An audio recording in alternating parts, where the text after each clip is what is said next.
Today we're going to the third largest island on Earth. It has a jungle older than the Amazon. It has a flower that smells like a dead body. And it has a mountain so high that plants grow there that eat rats. But here's the craziest part. 3 different countries own this one island. Let's go. Close your eyes for a moment and imagine a place so old that it was already ancient when the pyramids were being built. A place where the jungle breathes so deeply that you can feel the planet's heartbeat beneath your feet. This place is real. It is called Borneo. Borneo is the 3rd largest island in the entire world. Only Greenland and New Guinea are bigger. It sits in the heart of Southeast Asia, surrounded by the South China Sea, the Sulu Sea, and the Java Sea. But size is not what makes Borneo special. What makes Borneo special is time. The rainforests of Borneo are roughly 130 million years old. Think about that number for a second. 130 million years. That means this jungle was here when dinosaurs roamed the Earth. When the last ice age froze North America and Europe, Borneo stayed warm. It stayed green. It stayed alive. While other continents were scoured by ice and death, Borneo just kept growing. This uninterrupted peace gave nature something precious. Millions of years to experiment, to evolve, to get weird. Today, a single hectare of Bornean lowland forest contains more tree species than all of North America combined. All of North America. In one small patch of dirt, hidden beneath the jagged limestone peaks of Gunung Mulu National Park, lies a secret that wasn't discovered until 1981. It is called the Sarawak Chamber, and it is the largest known cave chamber in the world by surface area. Let me try to help you understand how big this place is. The chamber is approximately 2,000 feet long, 1,427 feet wide, and 377 feet high. You could park 8 Boeing 747 airplanes inside this room, nose to tail. You could fit several copies of St. Paul's Cathedral inside it. The ceiling is so high that a 40-story building would not touch it. To reach this chamber, you cannot simply walk. You must swim up a subterranean river in total darkness. It is so difficult that only a handful of humans have ever seen it. And that is exactly how it should be. Borneo does not care about humans. It was built for mystery, not for us. Then there is Mount Kinabalu. Rising 13,435 feet into the clouds, it is the highest peak in Malaysia and the undisputed roof of Borneo. But it is not the height that breaks your heart. It is what lives there. The mountain is a biological island in the sky. As you climb from the hot, sweaty lowlands to the freezing alpine meadows, you pass through different worlds. And in those worlds, live creatures found nowhere else on Earth.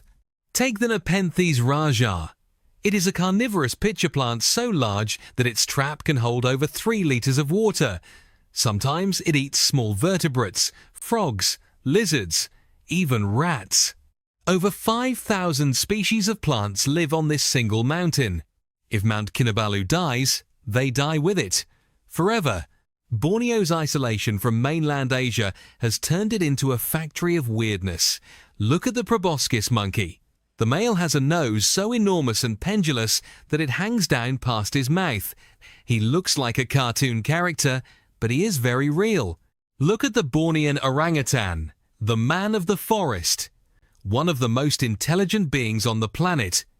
In the eyes of an orangutan, you can see recognition. You can see thought. You can see sadness. Look at the pygmy elephant. The smallest elephant in the world. Gentle. Almost cute. And then there is the Rafflesia arnoldii. This is the world's largest single flower. It has no leaves, no stems, no true roots. It just bursts out of the jungle floor like an alien. And it smells like rotting meat. It uses this stench to attract flies for pollination. It is disgusting, it is magnificent, it is Borneo. But here is where the story turns dark. Borneo is the only island in the world ruled by 3 different nations.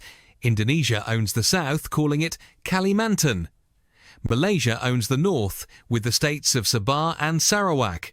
And squeezed between them, facing the South China Sea, sits the tiny oil-rich Sultanate of Brunei, holding just 1% of the island. These borders were not drawn by rivers or mountains, they were drawn by European diplomats sitting in drawing rooms thousands of miles away.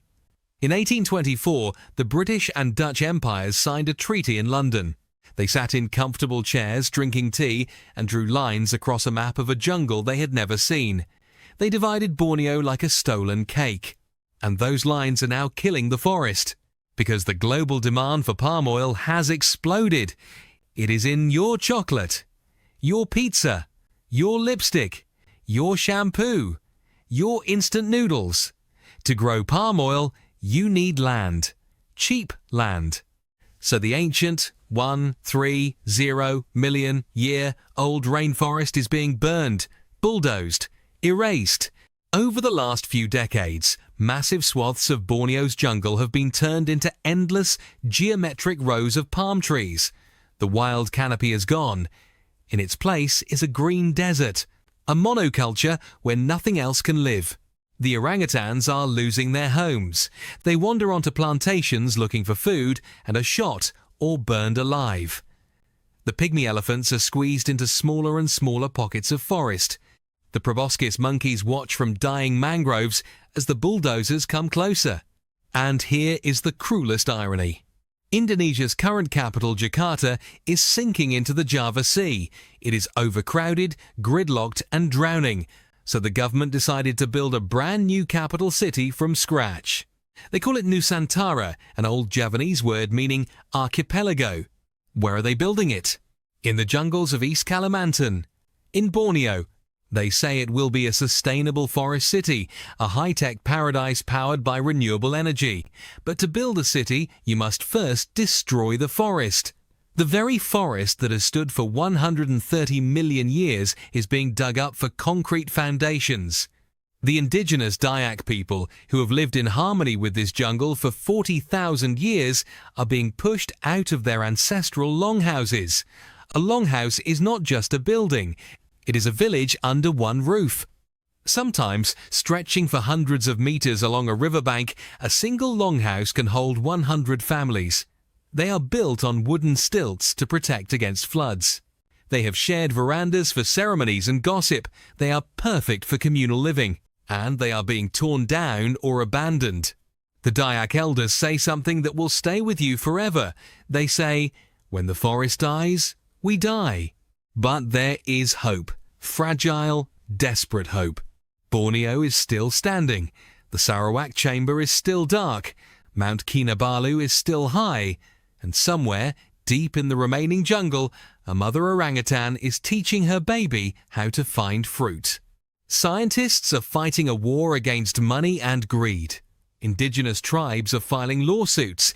Conservationists are buying back land 1 hectare at a time. The government of Brunei, rich from oil, still protects some of its pristine forests. Malaysia has created national parks. Indonesia has promised that Nusantara will be green. But they cannot do it alone. Borneo is a mirror. It shows us what we have lost and what we are about to lose forever. The question is not, can Borneo survive? The question is, do we want it to? Because if we let Borneo die, if we let the last 130 million year old rainforest turn into a parking lot for palm oil, then we have forgotten something essential. We have forgotten that we are not the owners of this earth. We are just one species passing through. And Borneo? Borneo was here long before us.